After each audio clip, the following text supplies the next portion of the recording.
preparation and planning, that's the most important part. You see that readiness I'm talking about? That's where planning is. Planning. If there will be issue in the business, it's going to be at the point of planning. At that point, so for example, give me a product, an export product. Let's say sesame seed. If I'm going to export sesame seed, there are about 7 things I need to know. More than 7, about 10 things actually I need to know about this product. And number 1, I need to know the purpose of the product. As in the purpose, what are they using it for? You know what that does? It helps me know who am I going to be marketing to abroad. I need to know the parameters of the product. What are the quality specifications? I need to know the potential demand, the volume of demand. I need to know the purchaser, the countries that buy. I need to know the paperwork, the regulatory requirement for me to ship from Nigeria for the buyer to buy abroad. I need to know the pricing. The pricing. How do I arrive at my pricing? As in the profit of the pricing. That's arrive at costing and pricing. I need to know the pitfall. What can go wrong if I export this item? Someone mentioned sesame seed. The most rejected product from Nigeria is sesame seed. Most rejected. If you are funding as a bank, you be careful. Most rejected. More than 60% of Nigerian rejections is sesame seed. And by the way, Nigerian product is being rejected every week in Europe. Every week we have one rejection. Every week there's one rejection. Why? Ignorance of the product you want to export. Not knowing the product. How will you want to spend millions to do transactions you don't want to learn about it? People will go and buy sesame seed that is already infested either with pesticide residue or with microbes like salmonella. Like salmonella or pesticide residue or hazardous chemicals. And they're spending money to buy things that will get spoiled. I'm talking about how important knowledge is and why if the customer says he wants to export a product, please let him know he needs to know the product. If he knows the product, then he can prevent issues. But if he doesn't know the product, it will increase the chance of a loss in that transaction. Now, so preparation, I'm just emphasizing how important it is to learn. So we have an export mentoring program for our clients, and we are with them for 6 months, 6 to 8 months actually. To be able to learn, we meet them. I had a session this morning. We meet them every Saturday, and they're able to implement what they've learned afterwards. Going for 1 or 2 day export training is a waste of time. You can't learn enough. It's a waste of time. If you see the manual we give them, 4 manuals for them to be able to learn. Because if you know better, you do better. If you don't know better, you're going to mess up. Most of the time, it's always knowledge gap issues. For example, exporting sesame seed and seed is rejected when you could have prevented it by testing it in Nigeria. It's a knowledge gap issue.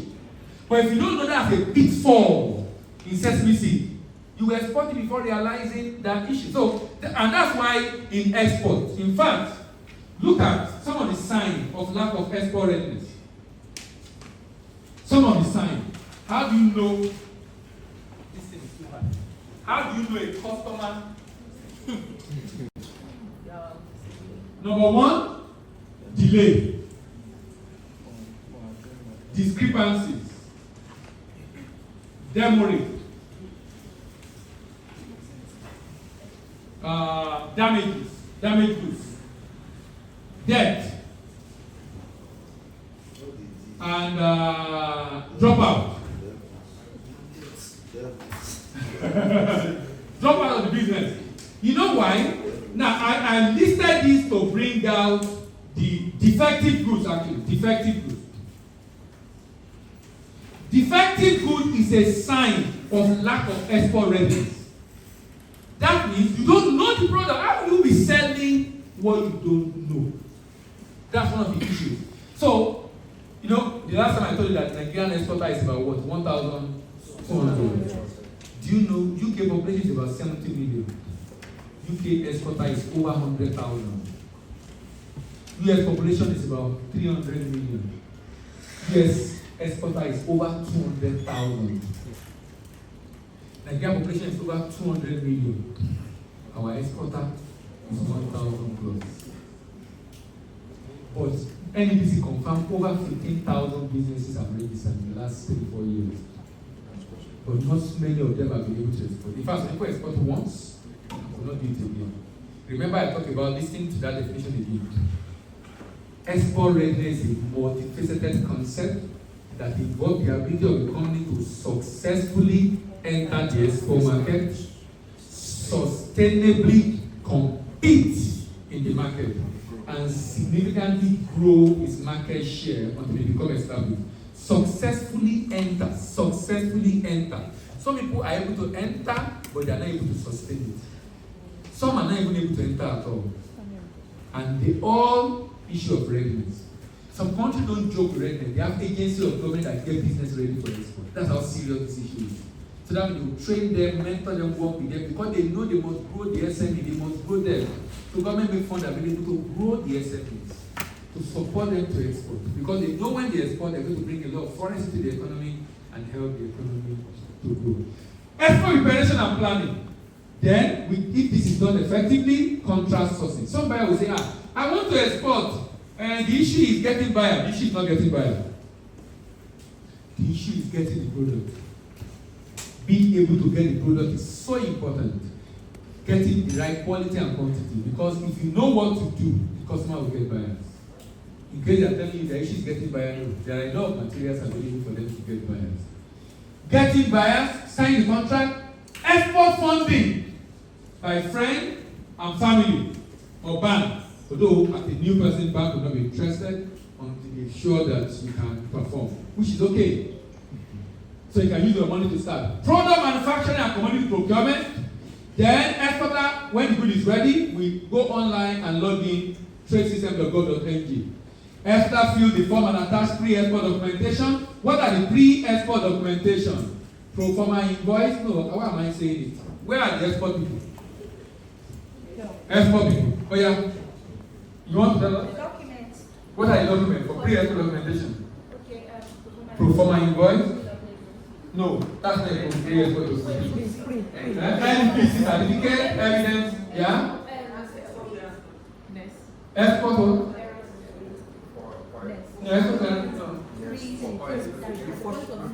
No, I'm talking about non-oil. That what you saying for oil? NPC pro forma invoice, Okay, that's the only thing they bring to you. Okay, yes. For you CAC before, when we were doing physical, but now you don't use CAC to log in, so they don't do CAC again, since you need it to even log into the system in the first place. Pro forma invoice, NXP, NEPC, now the NXP you feel it, CAC, NES is a pre-export, that NES receipt is a pre-export document. Certificate of origin is a pre-export, although typically they don't reject it if you don't attach it because you get it typically attached. RFI, this comes automatically to you. Used to be a paper we submit, but now it comes through an email that you fill and submit. Still on pre-export, single good declaration from custom and CCI, clean certificate of inspection from inspection agent. This used to be a post-export before automation. When we went online, this became a pre-export. Shipping document, bill of lading, invoice, packing list, and any other document that the buyer requires. So, our tax sheet complete the form M, form NXP, submit it to FCMB, FCMB transmit to PIA approves, then the good is inspected in the warehouse. Who are those that do inspection? There is an inspection done by customs, statutory inspection. Then only we do pre-shipment inspection for government. Customs is looking for contraband. The road is coming to check. They're supposed to do quality and quantity, but they really don't do. But they come to collect money. Kill them. How did they know? How do you know they come to collect money? This is our country. Okay, so then there is, if a bank is funding, or the buyer sometimes might indicate that they need a third-party inspection agent, like SGS. At this point, SGS will inspect. And if you are exporting commodity, at this point, you have inspection of the phytosanitary certificate from the Nigerian Agricultural Quarantine Service or fumigation certificate from the Federal Produce Inspection Service. All those inspections are done here. When that is completed, PIA will issue its next fee notification. Exporter will pay. Bank transmit next receipt to PIA. Let me ask you a question. In FCMB, where is the next paid? In the branch or in the head office? Branch. Now, there is a problem. The problem is, more often than not, a lot of customers will typically complain that when that thing is paid, they're supposed to upload it on the system immediately, right? But sometimes it's not done. It's not automated. On your portal. Yes. No, some is done manually. Because sometimes they won't do it. Maybe that's FCMB. They won't do it and then the customer will complain. Another issue, some bank have, I think you should avoid this. When you want to debit the customer for NXP, do you ask him for instruction? NXP. Yeah. Who are those that debit for NXP? The branch. The branch. And it's automatic for you. This is fantastic. That's good. So now, but how about NES? Is NES automatic? NES, I mean the payment. Yes. How is it automatic? As in CBN has introduced API with banks. So once you have that API, no, that's not no. Some banks require the customer to give instruction to debit them. Yeah, you see give an instruction. That is where I have problem. That's where I have problem. Okay, why if I feel NSP, did I know I will pay this? What if you are not ready? You ask me, why would I not be ready? When I send people to come and check my bill, I'm not ready. So why did you ask me before you debit me for NSP? Because you blocked that. I love that. Yes. But it's a process now. Is it not part of the process? Let me tell you why this is important. I know your argument. I understand your argument, and I don't have issue with it. I'm just to tell you, I'm a customer. I'm trying to tell you my perspective. So look at this. I'm a commodity merchant. I'm in the north. I'm sourcing for facility. Some good advertisers want to be shipped. You are waiting for me to give you instruction, and I'm not able to give you instruction. I'm in the field, and you are giving my good at the port because I'm not giving you instruction. When you are debited me for NSP, it doesn't make sense. Is it that you have me to give you a standing instruction, or you debit that thing and let it go? Because if you don't, they will issue CCI. Custom will not clear, my good will remain at the port, and I'm not able to give you instruction because I'm in the bush. I can't even see your mail. It doesn't make sense. But then it was manual. But you know, sir. It was manual. So until we see what is being paid for, what we want to pay for that. No, that's correct. There's an email already sent now. Email have been sent. But you have issue. You know where we have issue. Yes. The customer might have fund in his account. He has even checked out. He has even what? He has issued some checks out. If he doesn't have money in his account, he can't blame you for it. He can't blame you. Go and take that in the account, and well, check that. You're not getting my point. You have not had customers that will sue you for this issue. Yes, now.